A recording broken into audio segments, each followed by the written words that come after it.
प्रधानमंत्री नरेंद्र मोदी ने जब देशज पसमानदा समाज के मुद्दे की चर्चा की और उसके बाद से मुस्लिम समाज में और पूरे राजनीतिक हलके में ये पसमानदा समाज का जो मुद्दा है वो बहस के केंद्र में आ गया और लोगों ने इस पे चर्चा करनी शुरू की कि अशराफ कौन है, पसमानदा कौन है और पसमानदा समाज की समस्याएं क्या हैं। आज हम इसी पर करेंगे चर्चा। यह है आवाज़ द वॉइस और आप देखना शुरू कर चुके हैं दमनजीत ठाकुर शो। दमनजीत ठाकुर शो में आज के हमारे मेहमान हैं डॉक्टर फैयाज अहमद फैजी। लेखक हैं, अनुवादक हैं, शोधकर्ता हैं, स्तंभकार हैं, मीडिया पैनलिस्ट हैं और सबसे बड़ी बात कि पसमानदा समाज की एक बहुत बड़ी आवाज़ हैं। इनकी आवाज़ सुनी जाती है और ये आवाज़ उठाते रहते हैं पसमानदा समाज के लिए। बहुत बहुत स्वागत दमनजीत ठाकुर शो में फैजी साहब। जी बहुत बहुत धन्यवाद आपका, नमस्कार। ये पसमानदा पे हम लोग बात करें इससे पहले बहुत सारे लोग हमारे जो दर्शक हैं उनको ये पता नहीं होगा कि आखिर हम लोग पसमानदा शब्द से कहना क्या चाहते हैं। कौन है पसमानदा आखिर? क्योंकि ये बाहर एक दुनिया में या तमाम जगह ये माना जाता है कि इस्लाम की निगाह में सभी लोग बराबर हैं, इसमें कोई ऊंचा नहीं है, कोई नीचा नहीं है। तो फिर हम पसमानदा शब्द कहाँ से आया? जी देखिए, पसमानदा शब्द जो है उर्दू भाषा का शब्द है और ये लेट 90s में क्वाइन हुआ। काम तो जो ये संघर्ष है सामाजिक न्याय का, ये बाबा कबीर के ज़माने से चल रहा है और जहाँ तक मुस्लिम समाज में सामाजिक सुधार की बात है, इसका गौरव भारत भूमि को जाता है कि पूरी दुनिया में मुसलमान रहते हैं और समाज सुधारक पैदा करने का श्रेय भारत भूमि को जाता है कि उसने कबीर पैदा किया। तो ये संघर्ष वहाँ से हमारा है। पसमानदा शब्द लेट 90s में क्वाइन हुआ। ये अली अनवर पसमानदा एक्टिविस्ट हैं, उनके नेतृत्व में ये शब्द को क्वाइन किया गया। इस शब्द का अर्थ होता है जो पीछे रह गए। उससे पहले और भी कई नामों से काम होते रहे हैं और इस पसमानदा शब्द से पहले मैंने देशज शब्द जोड़ा है। तो आपका जो मूल प्रश्न था कि पसमानदा कौन है, तो देशज शब्द से आप समझ सकते हैं कि वो भारतीय मूल के मुसलमान हैं जो कालांतर में किन्हीं कारणों से धर्म परिवर्तन करके या जैसे भी वो इस्लाम धर्म में आ गए और इसमें ज़्यादातर बड़ी संख्या जो है वो कामगर जातियों की है, जिसको आजकल ओबीसी में ज़्यादातर आते हैं। हाँ, दस्तकार जो कामगर जातियाँ हैं, जो हाथ से काम करने वाली जातियाँ रहीं, उसमें एक बड़ा समुदाय इसमें है। और हम जब एक अम्ब्रेला टर्म के तौर पे इसको यूज़ करते हैं तो उसमें जो अगर संवैधानिक भाषा की बात करेंगे तो जो ओबीसी हैं, एससी हैं या एसटी हैं, वो सब इसमें आते हैं। जो मुस्लिम धर्म के अंदर जो शेड्यूल कास्ट हैं, शेड्यूल ट्राइब हैं या अदर बैकवर्ड क्लास हैं, उसके लिए एक अम्ब्रेला टर्म है पसमानदा का, जिससे पहले मैंने देशज कहा कि देशज पसमानदा, ताकि एक आइडेंटिटी क्लियर रहे क्योंकि हम इसी मूल के लोग हैं और हमारा धर्म बदला, उसके एक अलग से कारण हो सकते हैं, उस पर एक अलग से चर्चा हो सकती है, लेकिन सच्चाई यही है कि ये उन्हीं जातियों से कन्वर्टेड लोग हैं। जैसे बढ़ई, आपको बढ़ई मुसलमान भी मिलेगा, बढ़ई हिंदू भी मिलेगा, आपको जो है स्वच्छकार मुसलमान भी मिलेगा, स्वच्छकार हिंदू भी मिलेगा आपको। और एक स्वच्छकार समाज की जब बात हो रही तो एक बड़ा आइकन हमारे पास है उस्ताद बिस्मिल्लाह खां के रूप में, भारत रत्न उस्ताद बिस्मिल्लाह खां कि एक भारत ने, देखिए इसी देश में एक पसमानदा स्वच्छकार समाज का इतना बड़ा सम्मान हो सकता है। मुझे नहीं लगता कि दुनिया में, पूरी दुनिया में इतने मुस्लिम देश हैं, किसी ने इस तरह का एग्जाम्पल सेट किया हो।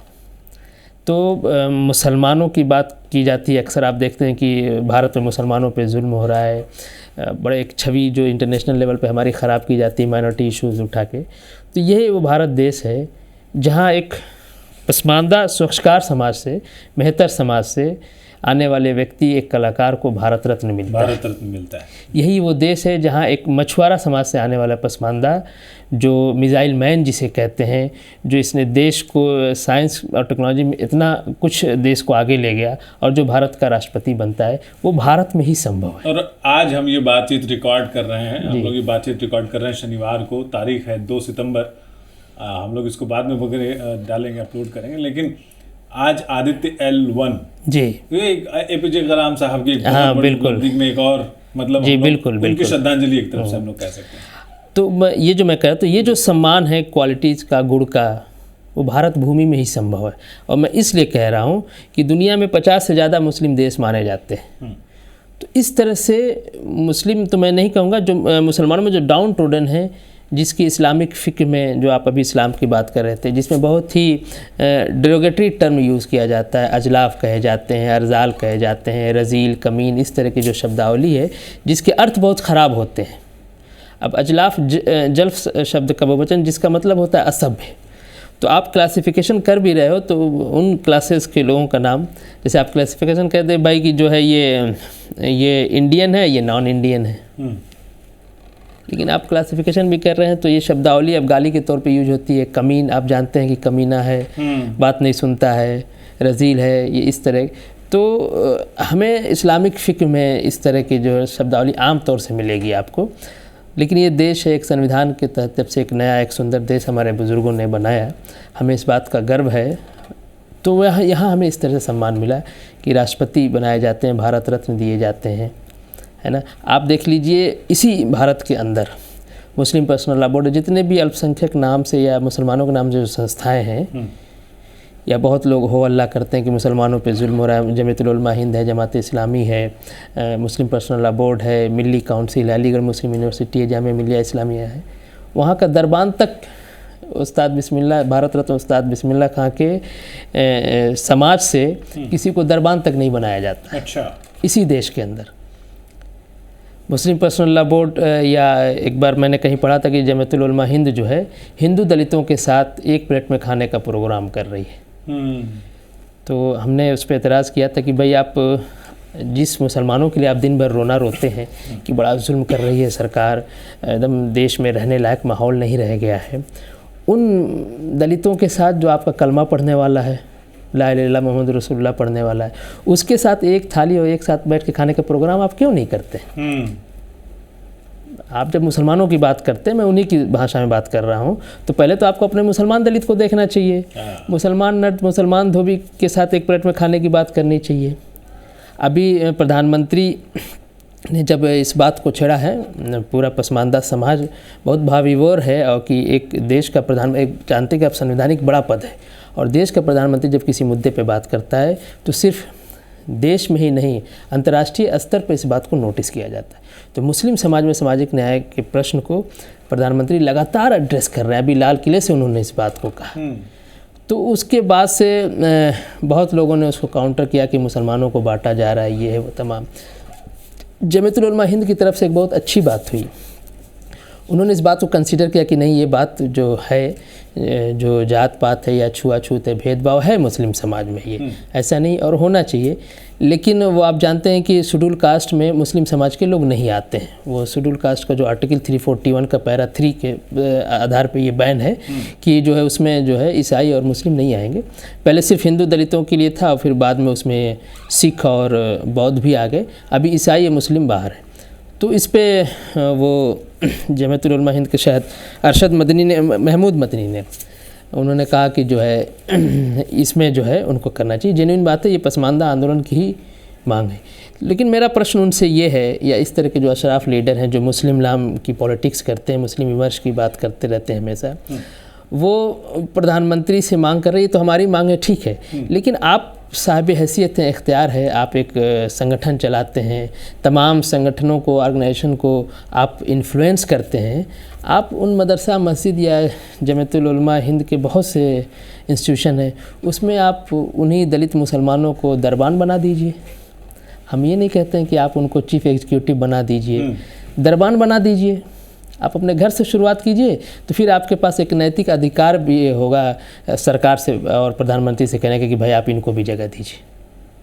आप मदरसे में एक दरबान बना दीजिए। नहीं, वो पढ़ा लिखा है, नट और जात के लोग थोड़ा से हाथ पर के भी ठीक होते हैं हमारे यहाँ, उसको आप दरबान में, आप घर से शुरुआत कीजिए। तो ये सिर्फ जो है ना ज़बानी जमा खर्च है। प्रधानमंत्री ने एक अच्छी पहल किया है। हिंदू समाज में आप जानते हैं कि सामाजिक न्याय ठीक ठाक अपनी मंजिल की तरफ चल रहा है, बहुत कुछ उसमें हुआ। हिंदू समाज की एक सुंदरता है कि उसका सवर्ण भी जो है उसकी दलितों की बात करता है, और उसके लिए झगड़ा लड़ाई करके उसको मुख्य धारा में जगह दिलाने के लिए भी करता है। तमाम उदाहरण हैं, मैं आपको 10वीं ब्राह्मण ऐसे बता दूंगा जो दलितों में जाके, ट्राइब में जाके काम करते, लेकिन एक अशराफ आप नहीं बता पाएंगे। और जब प्रधानमंत्री ने इस बात को, इस ज़रूरत को महसूस किया कि नहीं, मुस्लिम समाज में भी सामाजिक न्याय की बात होनी चाहिए, क्योंकि ये देश का हिस्सा है, वो पीछे नहीं रहने चाहिए, उनको भी आगे लाने की बात करनी चाहिए, तो उसके काउंटर के तौर पे ये लोग इस तरह की बातें कर रहे हैं। तो आप घर में शुरुआत कीजिए, आप ये साबित कीजिए। जी, मैं एक सवाल पूछना चाह रहा था कि क्या सिर्फ हिंदुस्तान में ही इस तरह का कोई भेदभाव है, या दुनिया के बाकी मुल्कों में भी अगर कोई पसमानदा है या कोई जातिगत श्रेष्ठता का भाव है, कि क्या जैसे मैंने सुना कि सैयद ही काली पगड़ी बांधेगा, या तुर्की में भी ऐसे कुछ भेदभाव होते हैं, क्या दुनिया के बाकी हिस्सों में भी मुसलमानों के बीच इस तरह का भेदभाव है, ऊंच नीच का? बिल्कुल है। देखिए, जो नस्ल परस्ती है वो पूरी दुनिया में आपको मिलेगी, जो भारत में आके जाति के रूप में रूपांतरित हो जाती है, क्योंकि यहाँ हमारा एक पेशा भी हो जाता है। लेकिन जो नस्ल है, बर्थ के आधार पर जो भेदभाव है, पूरी दुनिया में मुसलमानों में मिलेगी। और ये मोहम्मद सल्लल्लाहु अलैहि वसल्लम के जाने के बाद से इस्लामिक आस्था का अभिन्न अंग भी है। जैसे लोग कहते हैं ना, इस्लाम में जात पात नहीं है या नस्ल परस्ती नहीं है, तो ये इस्लामिक आस्था का अंग है। इसके लिए आप अगर एक इस्तिफ्ता आप लिख लें, इस्तिफ्ता कहते हैं फतवा मांगने के लिए जो एप्लीकेशन लिखी जाती है, कि एक सैयद की लड़की का विवाह जो है एक स्वच्छकार समाज से या एक दर्जी से के लड़के से हो सकता है कि नहीं, ये आपको रिटन में लिख के दे देंगे कि नहीं होगा, मोहर वोहर लगा के, जितने भी इंडिया के। तो पूरी दुनिया में ये रहा है। जो काली पगड़ी वाली आपने बात की, बिल्कुल सही है कि काली पगड़ी सिर्फ सैयद ही बांध सकता है। प्रोफेसर मसूद आलम फलाही साहब ने अपनी किताब में एक वाक़या ज़िक्र किया है। एक बहुत बड़े आलिम हैं इंडिया में, वो नेशनल लेवल के, यूसुफ करदावी। तो किसी बात पे मुझे कतर या कहाँ की गवर्नमेंट ने उनको अरेस्ट किया था, तो वो सफ़ेद पगड़ी बांधते, वो नान सैयद हैं। तो जो वो सिक्योरिटी फोर्स वाला था, जब उसको जेल में ले गया, तो उन्होंने उसकी पगड़ी को उतार के उनके सर से और पैर से कुचलने लगा। अच्छा। उनको ह्यूमिलिएट करने के लिए। तो उन्होंने उससे उस सिक्योरिटी फोर्स के नौजवान से सवाल किया कि क्या ये काली पगड़ी होती तो तुम इसको पैर से रौंदते? तो तुरंत ठिठक गया। तो काली पगड़ी सफ़ेद पगड़ी का चक्कर आप समझ रहे। एक पूरा एक देश जो अरब में है, जॉर्डन जिसको कहते हैं, उसका नाम ही जाति के आधार पर रखा गया, नस्ल के आधार पर रखा गया है। इस्लामी वो कहते हैं, वो जॉर्डन का जो नाम है वो हाशमी किंगडम जॉर्डन ऐसे है। हाशमी सैयद लोगों की टाइटल होती है, आप यहाँ भी हिंदुस्तान में आमतौर से देखते होंगे। ठीक है। यमन में जो अख़दाम समाज होता है, उनके साथ भी वैसी भेदभाव होता है। वो स्वच्छकार समाज होता है, तो वो उनको सुबह एक टाइम उससे पहले सारा सफाई करके उनको चले जाना है। तो ये रहा है शुरू से, और हर जगह जहाँ मुसलमान हैं, चाहे वो अरब के हों, ईरान के हों। और मैं एक बात कह के मैं अपनी बात समाप्त करूँगा।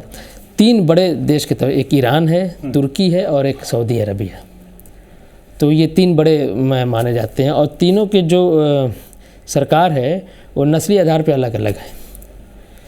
तुर्क में जो है ज़्यादातर वो तुर्क ट्राइब के लोग जो थे, जो इधर सेंट्रल एशिया से जाके वहाँ गए थे। सऊदी अरब का जो राज परिवार है इस वक्त, वो बद्दू है। ट्राइब सऊदी में 2 तरह के ट्राइब होते थे, एक जो सेटलर होते थे जो कस्बे में गांव में रहते थे, और एक घुमंतू जातियां होती थी, वो बद्दू कहलाते थे। और ईरान जो है सैयद लोगों का है। तो भारत के अंदर आप देखेंगे जो सुन्नी सैयद भी है, शिया सैयद का देश है ईरान, तो वो सऊदी अरब की तो आलोचना कर लेता है, ईरान की आलोचना नहीं करता है। क्योंकि सैयद की आलोचना कैसे करेंगे भाई। और आप देखेंगे सबसे ज़्यादा जो क्रिटिसिज्म होता है सऊदी अरबिया की आसानी से हो जाता है, क्योंकि वो बद्दू लोग हैं। तो एक कहीं ना कहीं उनके अंतःमन में कॉन्शस में ये चीज़ है, जो नस्ल का और जो बाई बर्थ के आधार पर जो भेदभाव है, उसी को आप जातिवाद कह लीजिए चाहे नस्लवाद कह लीजिए। एक आखिरी बात, अभी जो मोहम्मद साहब जो आए थे सऊदी अरबिया से, आपके चैनल ने काफ़ी उनका वो किया था, है ना, मोहम्मद इब्न नाम था मोहम्मद, और लंबा सा नाम होता है ना सऊदी के लोगों का, जैसे हमारे साउथ इंडिया में लोगों के नाम होते हैं। हाँ, मोहम्मद बिन अब्दुल करीम अली साहब। तो वो मोहम्मद साहब के ट्विटर हैंडल पे भी एक लिखा हुआ है। तो सबसे पहली जो बात लिखी है कि नस्ल परस्ती। तो अगर भारत का मैं लिखूं कि नस्ल परस्ती के खिलाफ, तो आप कह सकते हैं कि नहीं, भारत में रहे हैं, एक जाति स्ट्रक्चर है, यहाँ पे पहले से स्ट्रक्चर था, जो हिंदुओं को ब्राह्मणों को हम दोष दे के अपना पल्ला झाड़ लेते हैं कि नहीं उनसे आया है, हमारे पास नहीं था। एक सऊदी अरब का इतना बड़ा आदमी वो लिख रहा है कि नस्ल परस्ती, तो पहले नस्ल परस्ती लिखते, यानी इसके मतलब उनके समाज में है। तमाम हदीसें मिलेंगी जो जातिवाद या नस्लवाद का विरोध करती हैं। तो मोहम्मद साहब ने इस तरह की हदीसें क्यों कही? समाज में रही होगी। हदीसें फेवर में भी हैं, जिसको पसमानदा आंदोलन के उलमा कहते हैं कि नहीं, ये हदीसें अल्लाह के रसूल की नहीं है, जो नस्लवाद और जातिवाद को सपोर्ट करने वाली हदीसें हैं। तो ये रहा है। तो जो आपका मूल प्रश्न था, तो पूरी दुनिया में आप पाएंगे, चाहे वो अरब का समाज हो, ईरान का समाज हो, भारत का समाज हो, वहीं से लोग फिर आके इधर जो है शासक हुए, और तो वो चीज़ वो लेके आए भारत में। अच्छा। और पहले से हो सके कि यहाँ ये बात हो सकती है कि यहाँ पहले से भी उस तरह का सिस्टम था, तो वो चीज़ और मजबूत हो गई। लेकिन ये कह देना कि वो साहब सिर्फ हिंदुओं से हम लोगों ने सीख लिया या ब्राह्मणों से हम लोगों ने सीख लिया, तो 1000-1500 साल आप भारत में रहे, कोई अच्छी चीज़ आपने हिंदुओं से सीखा ही नहीं, ब्राह्मणों से कोई अच्छी चीज़ सीखा ही नहीं, आपने ये बुरी चीज़ ही सीख लिया।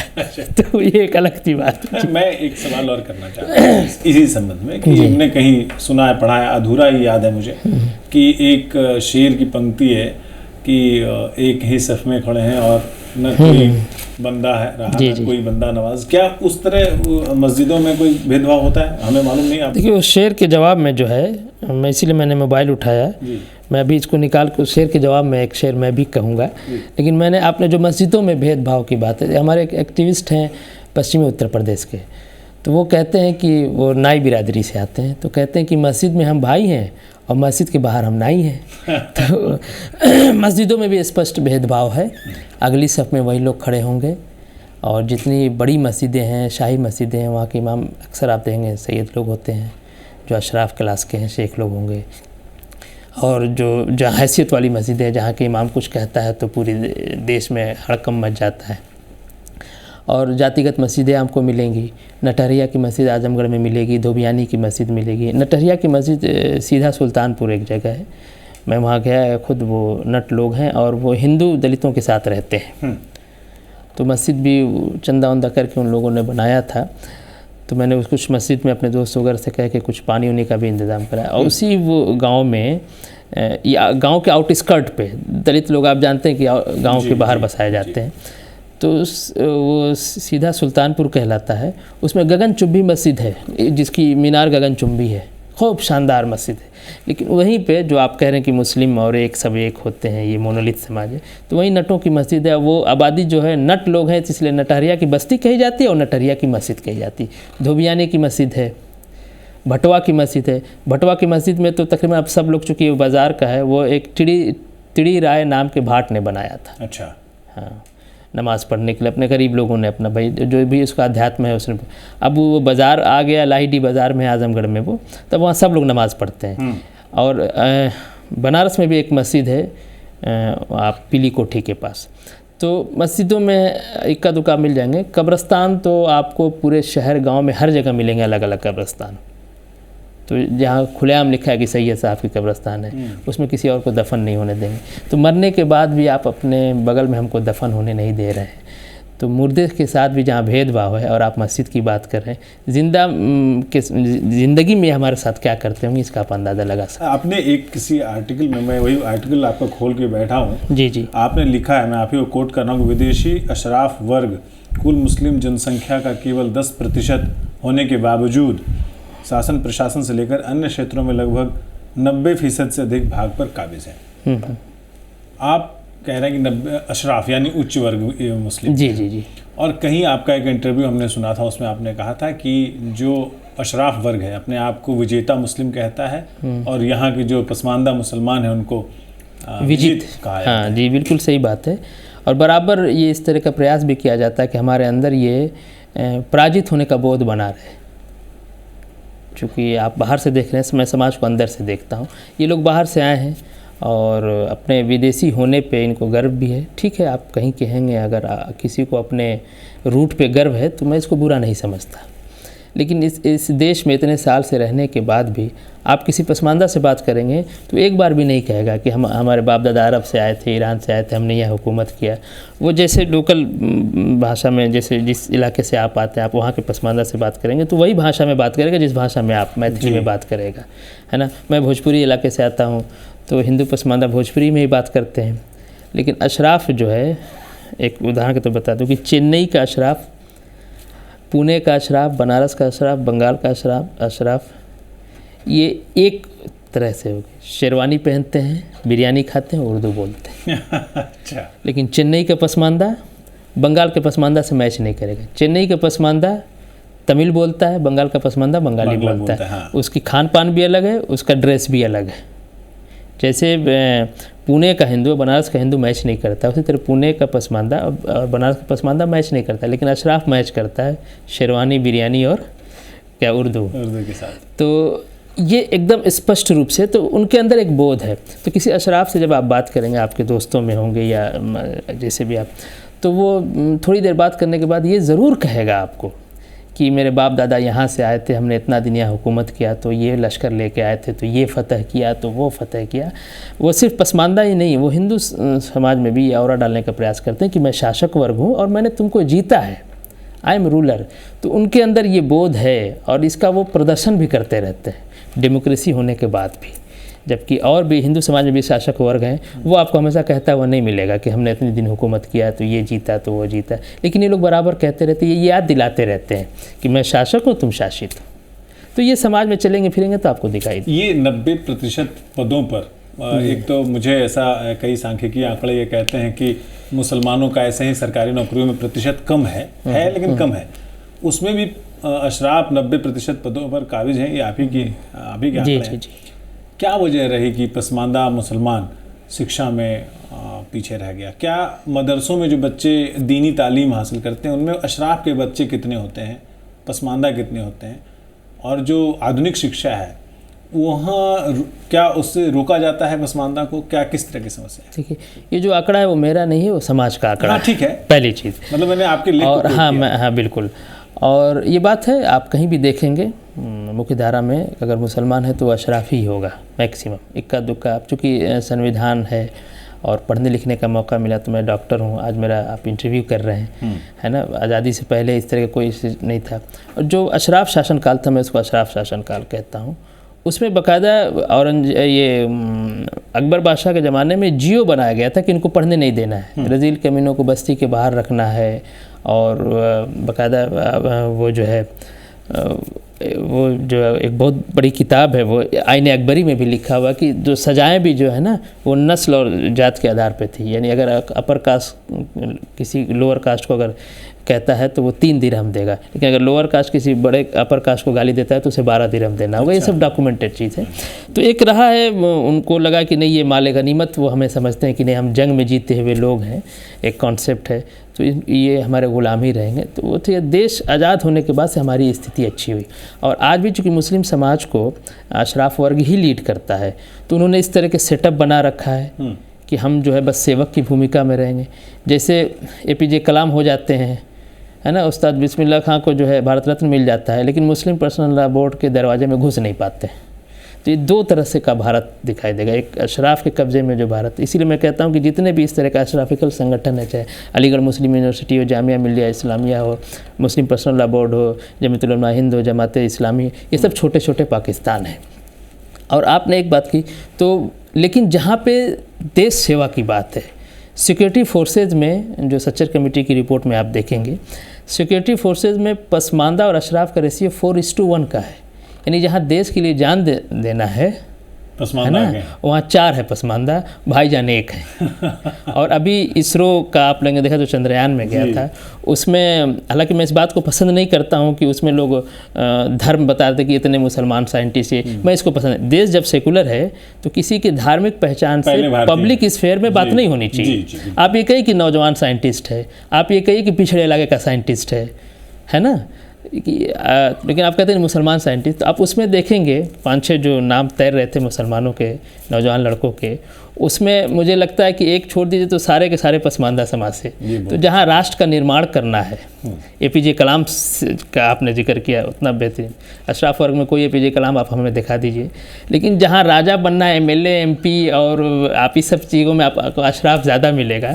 फ़ौज में सच्चर कमेटी की रिपोर्ट के आधार पर मैं कह रहा हूँ। तो एक चीज़ है मदरसे वाली जो बात आपने कही कि देखिए, एक मदरसे तभी खोले गए जब अशराफ के शासनकाल का डाउनफॉल हो रहा था।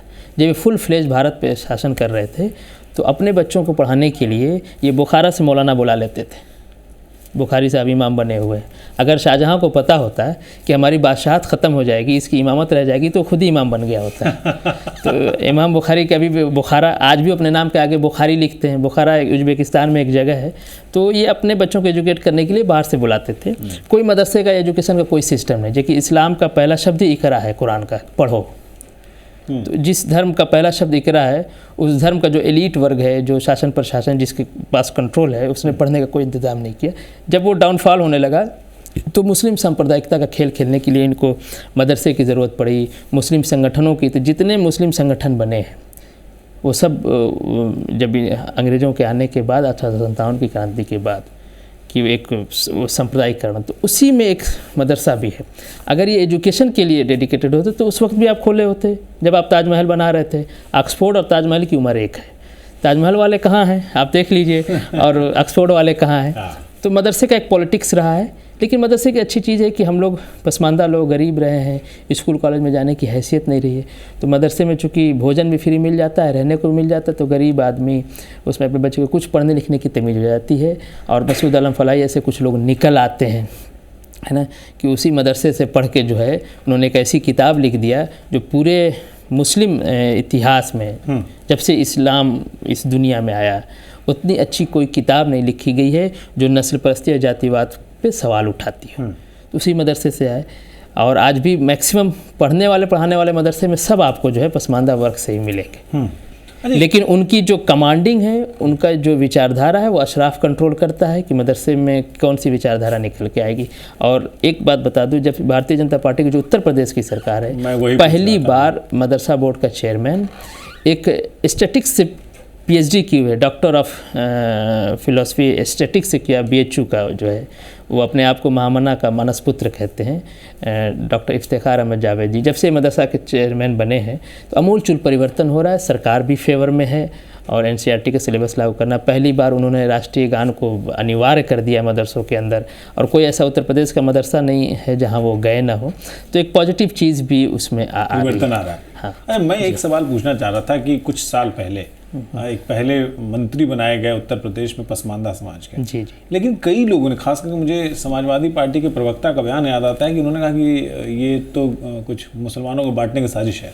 एक बात ये, फिर राष्ट्रीय उपाध्यक्ष बनाए गए हैं पसमानदा समाज के ही हैं, भारतीय जनता पार्टी। मैं भारतीय जनता पार्टी का जिक्र इसलिए कर रहा हूँ कि जब राजनीति की बात आती है तो मुस्लिमों को एक वोट बैंक की तरह देखा जाता रहा है अभी तक। जैसे कई पॉलिटिकल पार्टियां हैं जिन्होंने मुस्लिम यादव समीकरण के नाम पर बहुत दिन तक शासन किया। तो जब पसमानदा समाज के मंत्री बनाए गए तब विरोध क्यों किया गया? देखिए, यही तो हमने बात कहा कि हिंदू समाज एक स्वस्थ और सुंदर समाज है। वहाँ सामाजिक न्याय की बात वहाँ का ब्राह्मण भी करता है कि नहीं, दलितों को अधिकार मिलना चाहिए। लेकिन उसके कंपेयर में मुस्लिम समाज को आप देखेंगे तो एक गड्ढे में पड़े हुए पानी की तरह सड़ा हुआ समाज है। ये बहुत जिम्मेदारी से ये बात कह रहा हूँ मैं।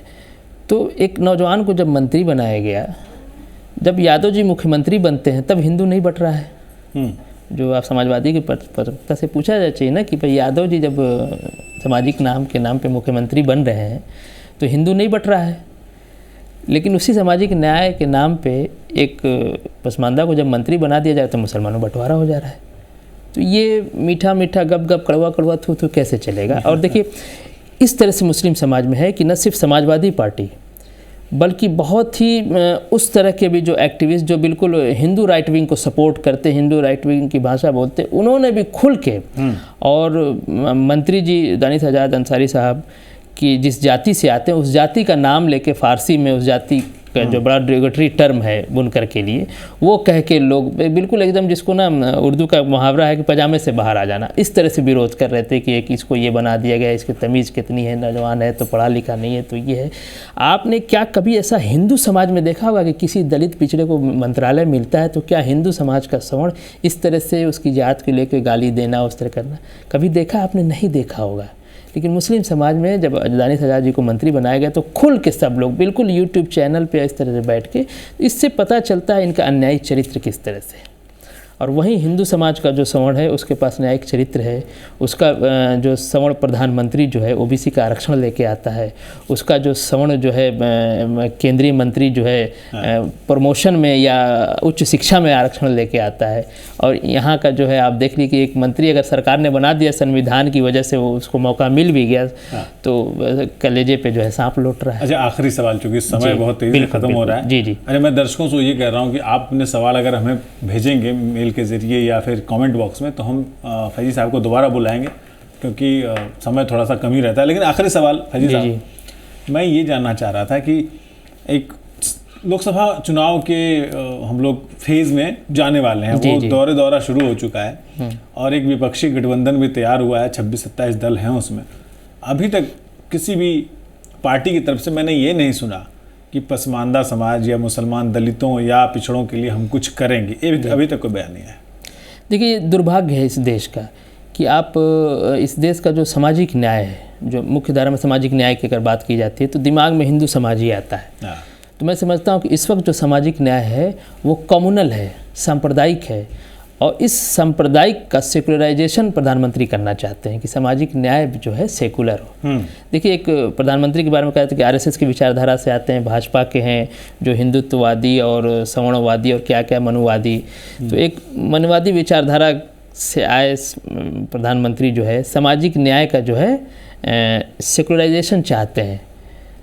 और जो सामाजिक न्याय की जो तथाकथित पार्टियां हैं, जो आपने INDIA का जो नाम लिया उसमें जो तमाम है, वो उनका सामाजिक न्याय कम्युनल है, सांप्रदायिक, वो सिर्फ हिंदू समाज में सामाजिक न्याय चाहिए।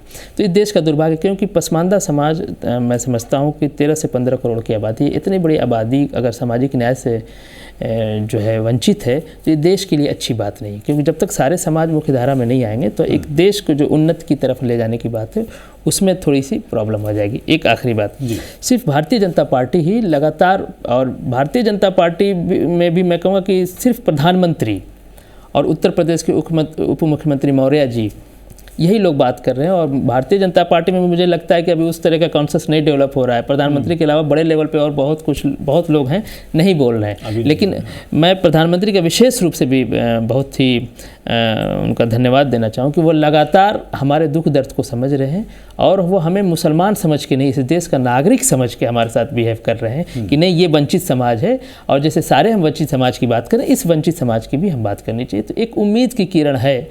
और देखिए, राजनीति जो होती है ना, लोकतंत्र में वोट लेना देना, तो तत्कालिक फ़ायदा मिलना और न मिलना एक अलग चीज़ है, वोट की राजनीति अलग होती है। लेकिन कोई भी प्रधानमंत्री किसी भी समाज विशेष की जब बात करेगा तो वो समाज विशेष उस प्रधानमंत्री के साथ जुड़ेगा, ये तय बात है। ये तय बात है, ठीक है। एक आरक्षण की कितनी संभावना लगती है, आरक्षण मिल सकता है? देखिए, आरक्षण तो हमें मिल ही रहा है।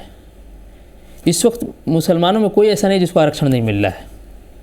इकोनॉमिक वीकर सेक्शन आने के बाद भाईजान लोग भी मिल रहा है। अच्छा, आपने बड़ा अच्छा प्रश्न कर दिया। इकोनॉमिक वीकर सेक्शन पे अगर जब से ये लगा है, इसके लिए भी भाजपा की बड़ी आलोचना की जाती है कि सवर्णों को उन्होंने बैकडोर से घुसा दिया, ये है।